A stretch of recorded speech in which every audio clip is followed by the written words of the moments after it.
छोड़ने का फैसला कर लिया है। फाइज को बताया कि हम हरीम के घर में हैं। जो जॉब मिल गई है वो भी कराची ऑफिस में। ठीक है, उसका हरीम से सामना बेशक का इजहार करे या खौफ। नाज़रीन व सामीन, ड्रामा सीरियल कुमार अब बहुत ज्यादा इंटरेस्टिंग बन गया है। हरीम इतना सब कुछ होने के बावजूद कहकशां और उसकी सारी फैमिली को अपने घर पर पनाह दे रही है।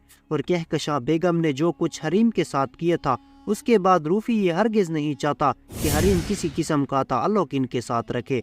रूफी जब हरीम से बात करने के लिए हरीम को कॉल करता है तो रूफी उसे कहता है कि तुमने दोबारा कहकशां की फैमिली और कहकशां के साथ दोबारा ताल्लुकात क्यों बढ़ाए हैं, जिस तरह उन्होंने आपके साथ किया, और ये मुनासिब ही नहीं बनता कि आप उनसे ताल्लुकात बहाल करें। और कहता है कि क्या तुम दोबारा फैज की जिंदगी में तो जाना नहीं चाहती। हरीम रूफी को जवाब में कहती है, ऐसा बिल्कुल भी नहीं है, मैं हमेशा फैज से अलहदगी चाहती हूँ। जब हरीम रूफी से ये सब बातें कर रही होती है तो कहकशां बेगम सब सुन रही होती है और फैज से हरीम की अलहदगी वाली बात सुनकर कहकशां बेगम काफी खुश हो जाती है। और फिर फैज लेबा को कॉल करता है और कहता है, तुम्हें टेंशन लेने की कोई जरूरत नहीं है, मैं घर वापस आने वाला हूँ और एक खुशखबरी लेकर आ रहा हूँ। लेबा पूछती है, कौन सी खुशखबरी? तो फैज कहता है कि मुझे जॉब मिल गई है और वो भी कराची ऑफिस में, और मैं बहुत जल्द घर वापस आ रहा हूँ। और लेबा ये सब बातें सुनकर बहुत खुश हो जाती है और फैज को ये भी बताती है कि फैज, हम हरीम के घर रिहाइश पजीर हैं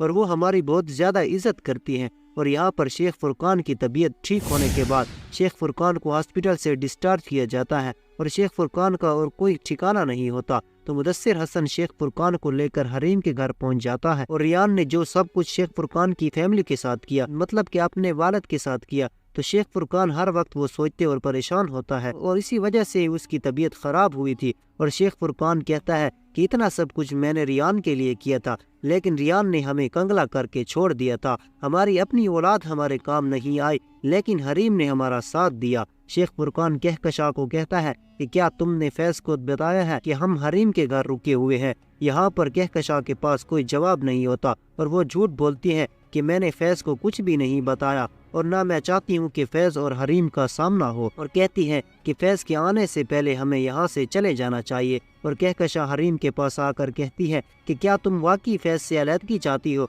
तो हरीम कहती है कि आप अपने शक का इजहार कर रही हैं या खौफ का? तो कहकशां कहती है कि मुझे किस चीज़ का खौफ होगा, मैं हर चीज़ खो चुकी हूँ और अब मेरे पास सिर्फ फैज ही बचा है और मैं उसे गंवाना नहीं चाहती। और हरीम कहती है, आप और नासिर की वजह से मैंने फैज को खो दिया था और आप दोनों ने मिलकर मेरी इज्जत को नीलाम किया, अब मेरे पास कुछ भी नहीं बचा। नाज़रीन व सामीन, इसी तरह की वीडियोस के लिए आपने अगर चैनल को सब्सक्राइब नहीं किया तो सब्सक्राइब कर दें और वीडियो को लाइक कर दें ताकि आने